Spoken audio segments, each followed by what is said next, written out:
Всем привет, меня зовут Павел. Я бы хотел с вами поделиться в этом видео своим предыдущим проектом и, если быть точнее, то на какие два объектива я это снял. Helios 44-3, 58 мм, очень светосильный объектив с открытой диафрагмой 2, максимально закрытый 16.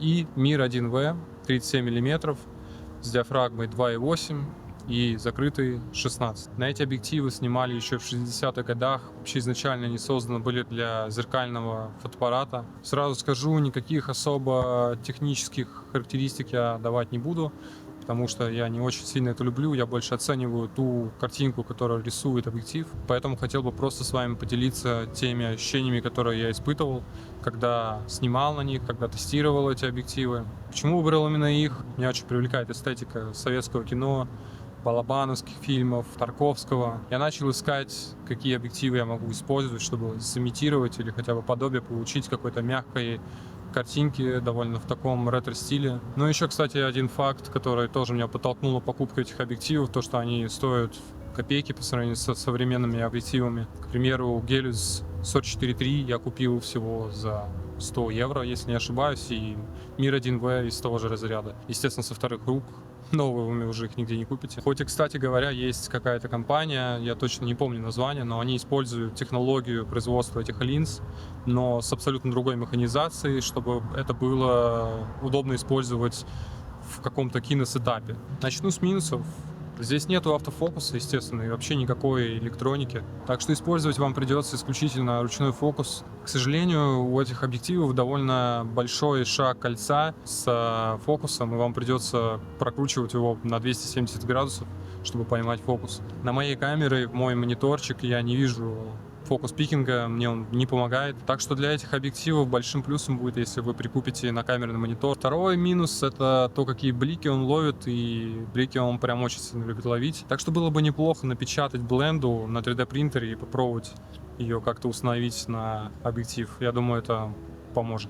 Хотя некоторые любят такой стайл и, в принципе, на DaVinci или другой программе сами добавляют этот эффект. Так что для любителей бликов это идеальный объектив для вас. Еще небольшой минус, но это скорее издержка времени. Эти объективы сделаны под Bayonet M42, поэтому вам придется купить переходник. Но это тоже не проблема, на самом деле, они копейки стоят. Можно заказать на любом маркетплейсе. В первую очередь расскажу про объектив Mir 1V. Как основной объектив я использовал Mir 1V. Я использовал его для общих планов, для проходов. У него нету такого выраженного боке, как у Helios 44-3, об этом я чуть позже расскажу. И, соответственно, он был более универсальный, и я использовал его практически, наверное, 70% времени. На него можно делать даже неплохие портреты в целом. Тот и тот объектив дают довольно мягкую картинку, потому что на моей камере Fujifilm X-T4 с кроп-матрицей, умножая его на 1,5, получается 55 мм, его можно использовать как и портрет. Мне очень нравится, какую мягкую картинку он дает. И в целом, когда я ловил какие-то очень красивые кадры, я видел это в мониторчик и понимал просто, что... Точнее, я даже не понимал, как это может стоить 100-150 евро. И у меня не было широкого угла, и для широких углов я вообще использовал DJI-камеру. И потом пытался ее уже покрасить DaVinci под стилизацию ближе к этим объективам. На данный момент я, например, использую объектив 1850 Sigma.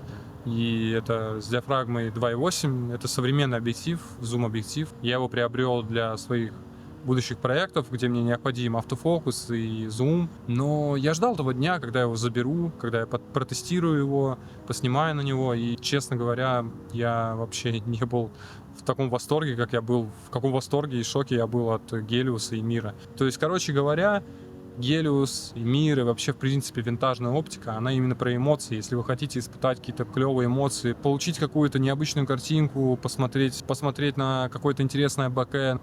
Mir я использовал как универсальный объектив, но, конечно, сейчас я буду более часто использовать Sigma, несмотря на то, что это современный объектив, но у него как раз то фокусное расстояние, которое мне необходимо. К сожалению, пока широкого угла с ретро-стилизацией, с какой-то мягкой винтажной картинкой, к сожалению, пока у меня такого объектива нет, но я думаю, обязательно такой прикуплю. Что же про Helios? Helios — это объектив для того, чтобы передать эмоции вашего актера, чтобы указать на какие-то детали. Например, в моем видео я использовал этот объектив, чтобы передать эмоции Ренаты, фазу активного танца. Да, конечно, это после проявки, после color менеджмента определенного, но все равно даже чисто, вот когда вы смотрите в сам монитор, вы чувствуете и видите какую-то винтажность, какую-то характер картинки, понимаете? Вот в новых объективах этого нету просто. Я не говорю про какие-то супердорогие объективы, какие-то киношные и так далее. Я говорю про стандартные объективы там на кроп камеры, да и на full frame, неважно.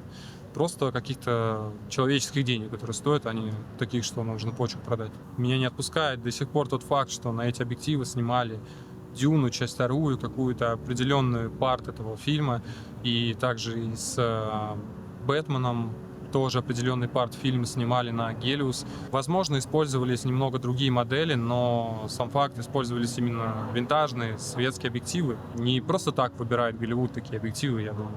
При соблюдении некоторых условий отсутствие автофокуса на самом деле вам никак не навредят. Ну и как я уже говорил, лучше приобрести накамерный монитор. Все-таки для объектива без автофокуса это очень сильная штука. Так получилось, что я начал свой путь именно с этих объективов, и на самом деле я очень этому рад и доволен, потому что первые же дни использования этих объективов я замотивировался. Мне было интересно тестировать, пробовать, снимать разные кадры и пробовать дальше, потому что именно такая вот необычная картинка, именно она заставляет наслаждаться просто кадрами. Сейчас я точно понимаю, что для будущих проектов я буду гораздо чаще использовать Helios 44.3, потому что он дает вот это как раз боке, о котором я хотел вам рассказать. Это боке. Оно немного вихревое. На самом деле это боке, как по мне, немного даже передает небольшой страх и тревожность, что тем самым подогревает передачу эмоций. Даже если это не тревожные эмоции, все равно как-то вот это боке, оно нативно влияет на подсознание и считываются эмоции. Подводя итоги, я рекомендую вам использовать винтажную оптику, особенно если вы начинающий видеоблогер, как я, у которого не так уж и много денег на такое хобби. И, соответственно, это один из главных плюсов — это цена на эти объективы. Если вы уже использовали или используете сейчас винтажную оптику, напишите в комментарии, какую конкретно вы используете, какую использовали, какой у вас был опыт и как вам этот опыт. Буду рад очень сильно вашей подписке, комментарию, лайку. До скорых встреч. Снимайте, наслаждайтесь, получайте красивые кадры. Всем пока.